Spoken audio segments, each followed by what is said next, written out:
আউযু বিল্লাহি মিনাশ শাইতানির রাজিম এই বাক্যটা কোরআনুল কারীমের আয়াত নয়।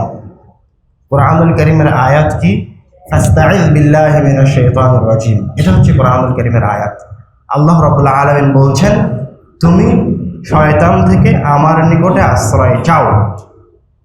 তো এই জায়গায় প্রথম শব্দ যেটা, সেটা হচ্ছে আউযু। আউযু শব্দের অর্থ কি? আউযুর মাঝে কি লুকিয়ে আছে? আল্লাহ রাব্বুল আলামিন বলছেন ইস্তাইদ, আর আমি বলছি আউযু। এই দুইটা শব্দের মাঝে পার্থক্য হচ্ছে, প্রথম শব্দে আলিফ সিন তা যুক্ত আছে, আর আমি যেটা বলছি আউযু, এই শব্দে আলিফ সিন তা যুক্ত নেই। আমাকে বলতে হতো আস্তাইযু আলিফ সিন তা যুক্ত করে, কিন্তু আমি বলছি আউযু। কেন? কেননা আল্লাহ রাব্বুল আলামিন বলছেন ইস্তাইদ, সুতরাং এই অনুমতি আল্লাহ রাব্বুল আলামিন প্রদান করছেন, সাহায্য চাইতে বলছেন। আল্লাহ রাব্বুল আলামিন এই জায়গায় দুইটা নির্দেশ দিয়ে রেখেছেন, একটা হচ্ছে ইলতিজা আর একটা হচ্ছে ইআতিসাম। তো এই দুইটি নির্দেশকে যদি আমি প্রতিপালন করতে চাই, তাহলে আমাকে আস্তাইদু না বলে বলতে হবে আউযু। আরও স্পষ্ট করে যদি বলি, তাহলে আমরা যখন আল্লাহ রাব্বুল আলামিনের কাছে ক্ষমা প্রার্থনা করি, তখন বলি আস্তাগফিরুল্লাহ, আল্লাহ আমি আপনার কাছে ক্ষমা চাচ্ছি। আমরা যখন ইস্তিখারার সালাত আদায় করি, তখন আমরা বলি আস্তাগফিরুল্লাহ, মানে হে আল্লাহ আমি আপনার কাছে সঠিক সিদ্ধান্তের জন্য সাহায্য চাচ্ছি, আমার জন্য যেটা কল্যাণ সেটা আপনাকে জানিয়ে দিন। কিন্তু আমরা যখন আল্লাহ রাব্বুল আলামিনের কাছে শয়তান থেকে আশ্রয় চাচ্ছি, তখন বলছি আউযু, আস্তাইযু বলছি না। কেন? এটাই হচ্ছে প্রশ্ন, এটাই বোঝা লাগবে। হয়তোবা এই জায়গায় অনেক শব্দ, অনেক বাক্য, আমার অনেক কথা আপনারা বুঝতে পারবেন না, কেননা এগুলি আরবির সাথে সংশ্লিষ্ট। তারপরেও পারতপক্ষে যতটুকু সম্ভব বাংলা ভাষায়, সাবলীল ভাষায় বলে যাওয়ার চেষ্টা করব। কিছু শব্দ বুঝতে পারবেন, কিছু বুঝতে পারবেন না, এরকম হবে স্বাভাবিক। কিন্তু এটা আল্লাহ রাব্বুল আলামিনের আয়াতের, কোরআনের তাফসীর। বোঝার চেষ্টা করেন, ইনশাআল্লাহ 100% না বুঝতে পারলেও যদি 50% বুঝতে পারেন, তবুও এর বিনিময়ে আল্লাহ রাব্বুল আলামিন আপনাকে দান করবেন। এর বিনিময়ে আপনি আল্লাহ রাব্বুল আলামিনের নিকটে তার সামনে বসে যখন কোরআন তেলাওয়াত করবেন, তখন যেই বৈশিষ্ট্যের কথা আল্লাহ রাব্বুল আলামিন বলেছেন, সেই বৈশিষ্ট্য আপনি গ্রহণ করতে পারবেন। আল্লাহ রাব্বুল আলামিনের সামনে কাঁদতে পারবেন কোরআন তেলাওয়াত করা অবস্থায়। কোরআন তেলাওয়াত করতে করতে সিজদায় অবনত হতে পারবেন। কোরআন তেলাওয়াত করতে করতে আপনার চক্ষু দিয়ে অশ্রু আসবে। আমরা বলেছি আউযু শব্দ উচ্চারণ করলে এই জায়গায় দুইটি অর্থ থাকে, একটা হচ্ছে ইলতিজা আর একটা হচ্ছে ইআতিসাম। আল্লাহ রাব্বুল আলামিন বলছেন ওয়া'তাসিমু বিহাবলিল্লাহি জামিআ, তোমরা আল্লাহর রজ্জুকে শক্ত করে ধরো। এখন কি আপনি মাঝে মাঝে এসে আল্লাহর রজ্জুকে শক্ত করে ধরবেন, না আপনি আল্লাহর রজ্জুকে শক্ত করে ধরে থেকে যাবেন? ধরে থেকে যাবেন না মাঝে মাঝে ধরবেন? ধরে থেকে যাবেন। আর যদি ছেড়ে দেন তাহলে কি হবে? পড়ে যাবেন। পড়ে যাবেন মানে কিসে পড়ে যাবেন? শয়তানের ফাঁদে পড়ে যাবেন। পড়ে যাবেন মানে কিসে পড়ে যাবেন? শিরকের মাঝে পড়ে যাবেন। পড়ে যাবেন মানে কিসে পড়ে যাবেন? বিদআতের মাঝে পড়ে যাবেন। অর্থাৎ ইআতিসাম মানে হচ্ছে পড়ে যাওয়া থেকে রক্ষা পাওয়া। আর ইলতিজা শব্দের অর্থ হচ্ছে বিপদে পড়েছি, অনেক বড় পাপ করে ফেলেছি, তো আল্লাহ রাব্বুল আলামিনের কাছে আশ্রয় যাচ্ছেন। যখন আপনি ভুল করে ফেলেছেন, তখন বলছেন আস্তাগফিরুল্লাহ, আল্লাহ তুমি আমাকে মাফ করে দাও। বুঝতে পারেননি? তো আল্লাহ রাব্বুল আলামিন বলছেন, তোমার শয়তান থেকে আশ্রয় চাওয়ার দরকার হোক আর না হোক, তুমি এটা জানো আর না জানো, শয়তান তোমাকে কিভাবে কুমন্ত্রণা দিচ্ছে, তুমি তার কুমন্ত্রণায় পতিত হয়েছ কি হওনি, সেটা বড় বিষয় নয়। তুমি সদা সর্বদা যখনই কোরআন তেলাওয়াত করবে, তখনই তুমি কি বলবে? আল্লাহ রাব্বুল আলামিনের কাছে ফিরে আসবে, তার ছায়াতলে থাকবে, তার রজ্জুকে আঁকড়ে ধরে থাকবে, সবসময় বলবে হে আল্লাহ আপনি আমাকে শয়তান থেকে আশ্রয় দান করুন। কেন আমরা এভাবে বলবো? কেন ইলতিজা, আশ্রয় এবং ইহতিসাম, পড়ে যাওয়া থেকে রক্ষা পাওয়া, শয়তানের ওয়াসওয়াসা থেকে রক্ষা পাওয়ার জন্য এভাবে আমাদেরকে বলতে হবে? আরেকটু স্পষ্ট করে দেই কেন এভাবে বলতে হবে। যদি একটা কুকুর শৃগাল চলে আসে তো আপনি তাকে লাঠি দিয়ে পিটিয়ে বের করে দিতে পারবেন? পারবেন না? পারবেন না? পারবেন, তাই না? যদি কোনো শয়তান লোক আসে তো ওকে ধাক্কা দিয়ে বের করে দেওয়া যাবে। যদি কেউ আপনাকে গালি দেয় তো আপনি তার প্রতি উত্তর দিতে পারবেন। কিন্তু আল্লাহ রাব্বুল আলামিন শয়তানকে এমন ক্ষমতা দিয়ে রেখেছেন যে আপনি তাকে হাত দিয়ে, বস্তুগত কোনো জিনিস দিয়ে প্রতিহত করতে পারবেন না। শয়তানকে প্রতিহত করার জন্য আল্লাহ রাব্বুল আলামিনের কাছে ফিরে যেতে হবে। উনি যেভাবে প্রতিহত করতে বলেছেন সেভাবে প্রতিহত করতে হবে। শয়তান আপনার শিরায় উপশিরায় চলতে পারে, শয়তান আপনার অন্তরে ঢুকে যেতে পারে।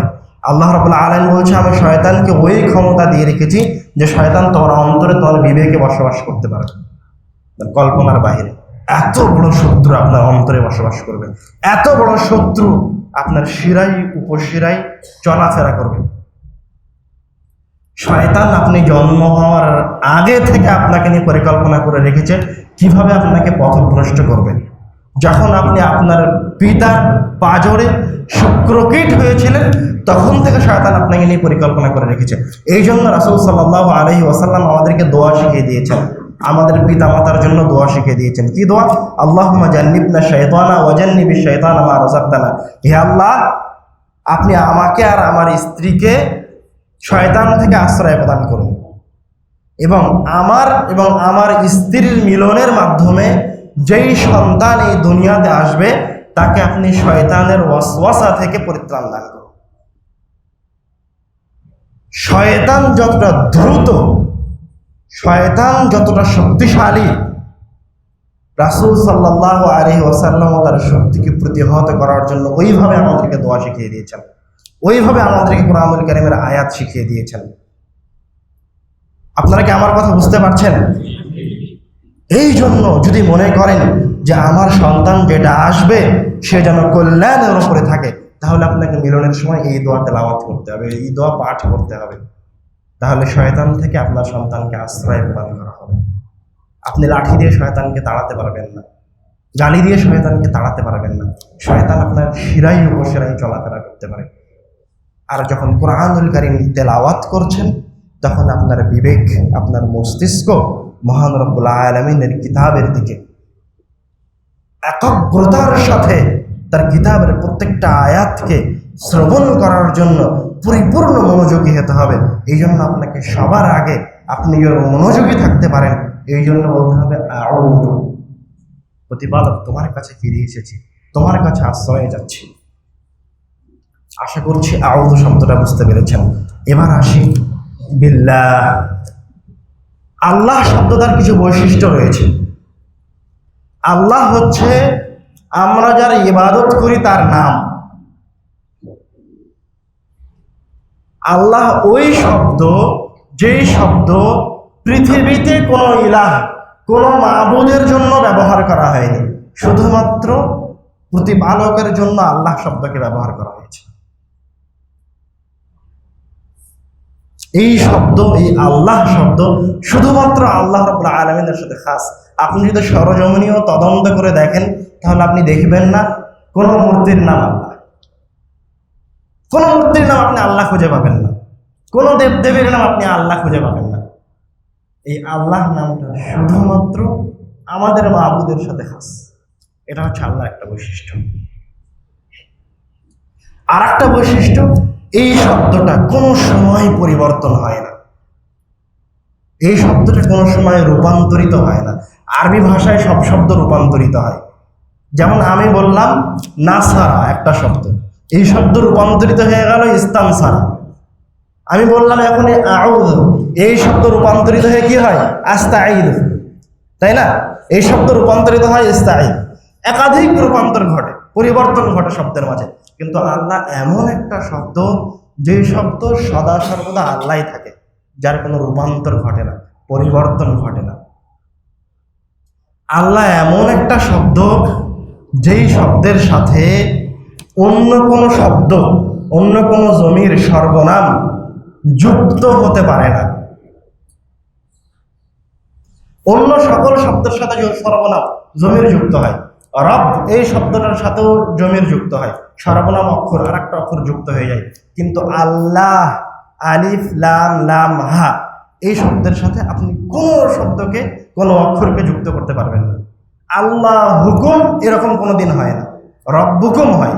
রব বলিলা রব, রব মানেও কিন্তু আল্লাহ, কিন্তু রব্বুকুম হয়, তোমাদের প্রতিপালক হয়, কিন্তু আল্লাহ হুকুম হয় না। আল্লাহর সাথে কোনো অক্ষরকে সংযুক্ত করা যায় না। এই নাম শুধুমাত্র আল্লাহ রাব্বুল আলামিন প্রতিপালকের সাথে খাস। এবং এই আল্লাহ শব্দটার মাঝে আল্লাহ রাব্বুল আলামিনের যত আসমা ও সিফাত রয়েছে, প্রতিপালকের যে ৯৯টা নাম আছে বলে আমরা জানি, সকল নাম এই নামের মাঝে, এই নামের অভ্যন্তরে রয়েছে। যখন আমি আল্লাহ বলছি মানে আল্লাহ রাব্বুল আলামিনের যত গুণবাচক নাম আছে সব নামকে নিয়েছি। এই জন্য আল্লাহ রাব্বুল আলামিন কোরআনুল কারীমে বলছেন ওয়ালিল্লাহিল আসমাউল হুসনা, আল্লাহ রাব্বুল আলামিনের অনেকগুলি সুন্দর নাম রয়েছে।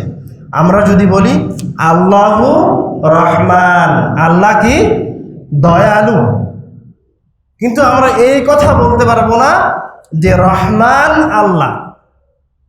কথা কি বুঝতে পেরেছেন? আমরা বলবো কি আল্লাহ রহমান, আল্লাহ রহিম, কিন্তু এ কথা বলবো না যে রহমান আল্লাহ, রহিম আল্লাহ। কেননা রহমান রহিম কি আল্লাহর গুণ, এই সিফাতগুলি আল্লাহর নামের অভ্যন্তরে রয়েছে। এগুলি আল্লাহ রাব্বুল আলামিনের সিফাত। আল্লাহ আপনার উপর রহম করতে পারে, আল্লাহ আপনাকে রিজিক দেয়, রাজ্জাক। আল্লাহ রাব্বুল আলামিন আপনাকে জীবিত করতে পারে, মৃত্যু দান করতে পারে। এগুলি সব আল্লাহ রাব্বুল আলামিনের কি সিফাত, গুণাবলী। কিন্তু এগুলি এক একটা ইলাহ নয়, এক একটা রব নয়। রহমান যে একজন আল্লাহ তা নয়, রহিম যে একজন আলাদা আল্লাহ তা নয়, রাজ্জাক যে একজন আলাদা আল্লাহ তা নয়। এই জায়গায় গিয়ে সবাই বিভ্রান্ত হয়ে গেছে, মুশরিকরাও এই জায়গায় গিয়ে বিভ্রান্ত হয়ে গেছে। ওরা একজনকে রিজিক দাতা বানাইছে, আর একজনকে রহমতকারী বানাইছে, আর একজনকে বৃষ্টি দাতা করেছে। এরকম নয়, ওরা আল্লাহকে বুঝতে, লা ইলাহা ইল্লাল্লাহ বুঝতে ভুল করেছে। এই জন্য আল্লাহ রাব্বুল আলামিন বলছেন ওয়ালাম আন্নাহু লা ইলাহা ইল্লাল্লাহ, লা ইলাহা ইল্লাল্লাহ বাক্যটা তোমরা শিখো। লা ইলাহা ইল্লাল্লাহ বললেই লা ইলাহা ইল্লাল্লাহ হয়ে যায় না, আল্লাহ ছাড়া কোনো মাবুদ নাই এটা বললেই হয়ে যায় না। এই বাক্যটা কি করতে হয়? শিখতে হয়। কিভাবে শিখতে হবে? এইভাবে শিখতে হবে যে আল্লাহ হচ্ছে তার জাতের নাম, তার সত্তার নাম, আর অন্য যা আছে এগুলির সব হচ্ছে আল্লাহ রাব্বুল আলামিনের সিফাত। তো আমরা যখন আউযু বিল্লাহি মিনাশ শাইতানির রাজিম বলছি, তখন আমরা আল্লাহ রাব্বুল আলামিনের মূল নাম ধরে যাবতীয় সিফাতকে এক জায়গায় করে মহান রব্বুল আলামিনের সবচেয়ে শক্তিশালী সকল সিফাত যে জায়গায় একত্রিত হয়েছে ওই নাম ধরে বলছি আউযু বিল্লাহ, আল্লাহ তোমার কাছে আশ্রয় যাচ্ছে, মিনাশ শাইতানির রাজিম। কি থেকে আশ্রয় যাচ্ছি? শয়তান থেকে আশ্রয় যাচ্ছি। এই শয়তান কথা যখন আসবে তখন কথাটা আরেকটু লম্বা হবে। আল্লাহ রাব্বুল আলামিন এক জায়গায়, তার আগে একটা প্রশ্ন করি যাতে করে আপনার বুঝতে সুবিধা হয়। আল্লাহ রাব্বুল আলামিন এক জায়গায় বলছেন জিন, এক জায়গায় বলছে শয়তান, আর এক জায়গায় বলছে ইবলিস। আল্লাহ রাব্বুল আলামিন যখন আদমকে সৃষ্টি করলো তখন বলল, আল্লাহ রাব্বুল আলামিন যখন আদম আলাইহিস সালামকে সৃষ্টি করলো তখন বলল তোমরা আদমকে সিজদা করো। তখন সবাই সিজদা করলো, কে ছাড়া? ইবলিস ছাড়া। এই জায়গায় আল্লাহ রাব্বুল আলামিন ইবলিস শব্দ বলেছে, শয়তান শব্দ বলেনি। কিন্তু যখন সে নাফরমানি করে বের হয়ে গেল আসমান থেকে, আবার আদম আলাইহিস সালাতু ওয়াস সালামকে সে ওয়াসওয়াসা প্রদান করলো, কুমন্ত্রণা দিল, তখন আল্লাহ রাব্বুল আলামিন বলেছেন ফাআযাল্লাহুমা শাইতান। কে আদমকে কুমন্ত্রণা দিয়েছে? শয়তান দিয়েছে। তখন কিন্তু এই কথা বলছে না যে ইবলিস দিয়েছে।